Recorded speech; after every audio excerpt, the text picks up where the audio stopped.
সভাপতি উপস্থিত মঞ্চবিষ্ট বাংলাদেশের বিশিষ্ট ডাক্তারবৃন্দ, আমার সামনে সকল ডাক্তার ভাই বোনেরা, আসসালামু আলাইকুম। অনেক বক্তব্য, সময় নাই, কথা বলতে অনেক, কিন্তু সময় খুব কম। আচ্ছা, বাংলাদেশে এই মুহূর্তে প্রথমেই দেশ নেত্রী বেগম খালেদা জিয়ার জন্য আপনারা দোয়া চেয়েছেন, দোয়া করছেন। আনুষ্ঠানিক দোয়া চেয়েতে নিজে একা বসে করে দোয়া করাটা অত্যন্ত গ্রহণযোগ্য আলাদা হয়েছে। সেটা মনে হবে যে আপনি লোক দেখানোর জন্য করছেন না। আর আনুষ্ঠানিক দোয়াটা হলো লোক দেখানোর জন্য। আমি এটা মোটেই পছন্দ করি না, করি কিন্তু আমি পছন্দ করি না। আমি নিজে দোয়া করি, মন করে দোয়া করা যায়, এবং সেটা আলাদা লাগে পছন্দ করি। দেশে বেগম খালেদা সুস্থ হয়ে উঠবেন, এটা আমরা আশা করি। আলাদা গেছে, এবং উনি, আমি আমার জীবিত অবস্থায় আমার এই বয়সে যা দেখেছি, শহীদ রাষ্ট্রপতি জিয়া রহমানের জানাজা আমি দেখেছি। আমি সেখানে গিয়েছি, ব্যক্তিগত অংশগ্রহণ করেছিলাম, যদিও আমি কাছে যেতে পারিনি।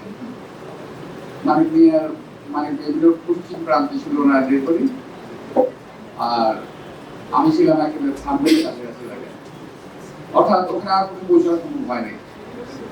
1942 না 41 সালে আমার বয়স আরো কম।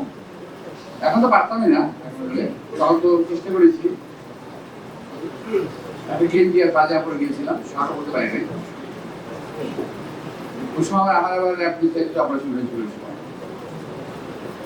তো যাই হোক, তো আমি দেখেছি ওনার জানাজা, যেটা নাকি পৃথিবীর ইতিহাসে বিরল, অনেকে তখন করে, তো সবাই কিন্তু স্বীকার করে যে এটা সবচেয়ে বড় জানাজা, সর্বকালে বড় জানাজা হয়েছিল। আমি এই বয়সে এমন দেখি নাই যে একজন অসুস্থ নেত্রীর জন্য এত দোয়া হয় বিশ্বজুড়ে, এটা আমি আর কখনো দেখিনি। এবার দেখেছি এমন কোন ব্যক্তি নাই দলমত বিশেষে, এমনকি শত্রু বিশেষ তারাও দেশের জন্য দোয়া করেছেন, করছেন, এখনো ঘরে ঘরে দোয়া হচ্ছে। যেখানে যাই আমি, নির্বাচন যেতে হয়, যে কোনো অনুষ্ঠানে যাই, আমি আমাকে বলতে হয় না, তারা আগেই দোয়া করে ফেলে, আগে দোয়া সারে। তো আমরা ভাগ্যবান, পেয়েছিলাম। আমার দুর্ভাগ্য, যেটাকে আমরা অকালে হারিয়েছি। আমরা ভাগ্যবান, দেশনেত্রী বেগম খালেদা জিয়ার সঙ্গে আমরা রাজনীতি করেছি, মাতৃ স্নেহে একেবারে বট গাছের নিচে বসে আমরা রাজনীতি করেছি। আমার দুর্ভাগ্য যে আজকে সেই নেত্রী অসুস্থ অবস্থা হসপিটালে আছেন। আমরা আবারও দোয়া করি আল্লাহ যেন তাকে সুস্থ করে তোলেন। প্রিয় ভাইরা, আমরা সেই নেত্রীর দল আজকে পরিচালনা করছে আমাদের নেতা তারেক রহমান সাহেব। উনি 25 তারিখে দেশে আসছেন, এই জন্য আমরা অনেক প্রস্তুতিও নিচ্ছি। আপনারা হয়তো জানেন কিংবা জানেন না, মাইক এবং মঞ্চের দায়িত্বটা আমার, তো সেটা আমাকে দেখাশোনা করতে হচ্ছে। এই জন্য বহু কাজও আছে আমার। আমি ভাবছিলাম এখানে 20 মিনিট থাকবো, কিন্তু 1 ঘন্টা বেশি হয়ে গেছে।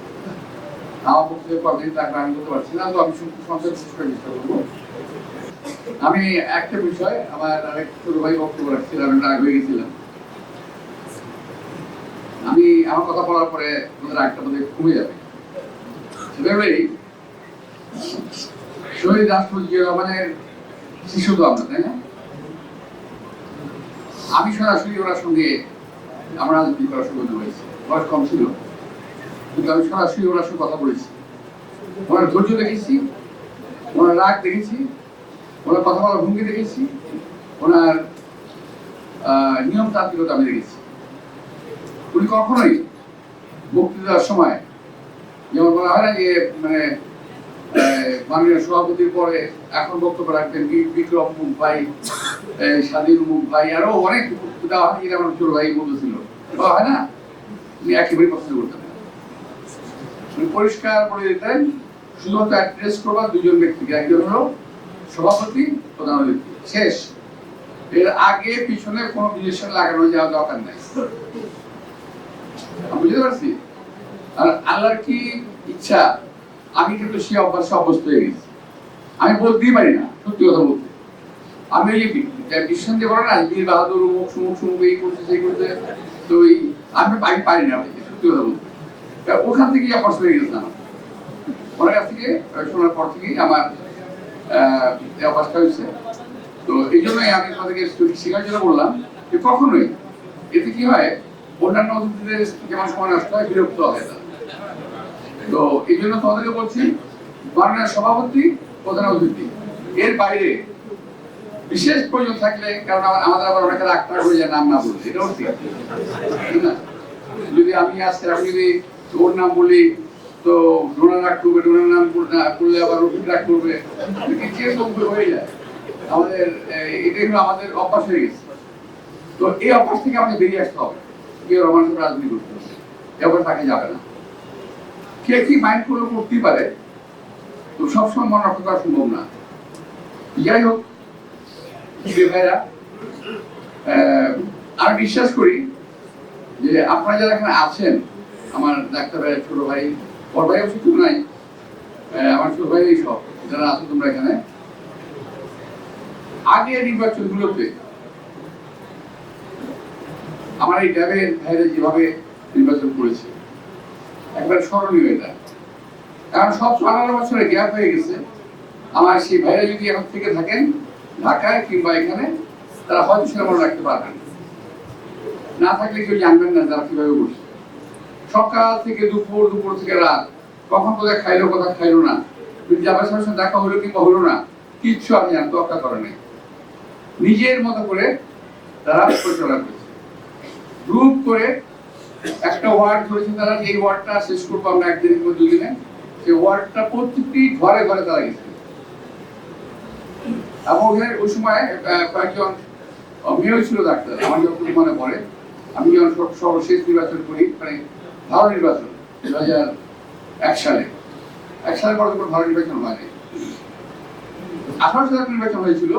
সেই নির্বাচনে আমার ডেপুটি ডাক্তাররা আবার এই যে বাসায় মার খেতে খেতে যতগুলো লোক আসতো আমার আশেপাশে, মার খাইছে, মাথা পাড়ছে, পা ভাঙছে, বহু কিছু হয়েছে। এদেরকে ডাক্তার রফিক সহ আরো ডাক্তাররা, অন্যান্য ডাক্তাররা, আমার সবার নাম মনে নেই, কারণ আমি তো তখন আমি ছিলাম না, কিন্তু দেখেছি মনে হলো যে বাসায় লাশ ঢুকতেছে, মনে ছিল লাশগুলোকে নিয়ে যাচ্ছে ওরা। এমন একটা অবস্থা হয়েছিল 2018 সালে। এবং আমি নিজে ব্যক্তিগতভাবে সেদিন বাড়ি যায় আক্রান্ত হয়েছি। ভাবি হয় আমার স্ত্রী, সে আক্রান্ত হয়েছে 7 থেকে 8 বারের মতো। তো আমরা এই পরিস্থিতি নির্বাচন করেছি এক সময়। আমি একটি কথা শুধু আরেকটা বলবো, যে আজকে যারা হাতির ব্যাপারে আমার দিকে আগ্রহ তুলেছে, আমি তাদের কথা বলবো, ওরা আজকে আবার বলছে যে হাতির বিচার না হলে নির্বাচন করতে দেওয়া হবে না। মানে বিষয়টা পরিষ্কার, হাতিকে মারা গেছে, নির্বাচন বাঞ্চাল করা যাবে। ওদের বক্তব্য আসতেছে, আমার বক্তব্য না। নির্বাচন বাঞ্চাল করার জন্য ওকে ভিকটিম করা হয়েছে, মানে স্কেপ বোর্ড বলা হয় না, একটা স্কেপ বোর্ড বানানো হয়েছে। যাই হোক, তোমাদের সবাইকে আন্তরিক শুভেচ্ছা ধন্যবাদ জানিয়ে এবং অর্গানাইজ হওয়ার জন্য আহ্বান জানিয়ে আগামী নির্বাচনে অর্গানাইজ হয়ে আমরা নির্বাচন জয়লাভ করবো। আমি না, আমি তো বিএনপির একটা প্রতীক মাত্র, আমার প্রতীক ধানের শীষ। তো ধানের শীষের জন্য কাজ করতে হবে, সেখানে আমার পরিচয় কাজে লাগতে পারে। কারণ কি, অন্য যারা প্রার্থী আছে, আমি নিজে বুঝি অন্য অনেক প্রার্থী যেতে আমি অনেক বেটার, আমি নিজে বুঝি এটা, এখানে বুঝি বলি আমি সেটাও, আবার বলো না যে নিজের কথা নিজে বুঝি। আমি ঢাকা শহর সম্পর্কে যা জানি অন্য প্রার্থীরা জানি। আমি অন্তত ঢাকার মেয়র ছিলাম, দক্ষিণের কোন জায়গায় করা খাল ছিল, করা ড্রেন ছিল, করা লাইট পোস্ট ছিল, করা গাছ ছিল, এটা আমার হিসাবে আছে। রত্না পার্কে করা গাছ আমি লাগাইছি সেটা আমি জানি। এই যে তোমরা এখন মিডিয়া এলেন, রাস্তা মাঝে আলেন, তুমি গাছ দেখছো না সব জায়গায়, এটা কিন্তু আমার আবিষ্কার, আমি বলেছি। মিডিয়া এলেন, মাঝখানে গাছ লাগানো, এটা কিন্তু আইডিয়া সম্পূর্ণ আমার পরিচয়। আমি এখন সব ব্লক দেখছো, যে ফুটপাতের পার্কের ব্লক, হ্যাঁ, আগে ফুটপাতের প্লাস্টার করতো, তো প্লাস্টার করে রিক্সা ধাক্কা লাগলে ওই প্লাস্টার ভেঙে যেত, আবার প্লাস্টার করতো। কিন্তু আমি বিদেশে কোথাও দেখলাম এই ব্লক সিস্টেম, এসেই চালু করে দিলাম ব্লক সিস্টেম।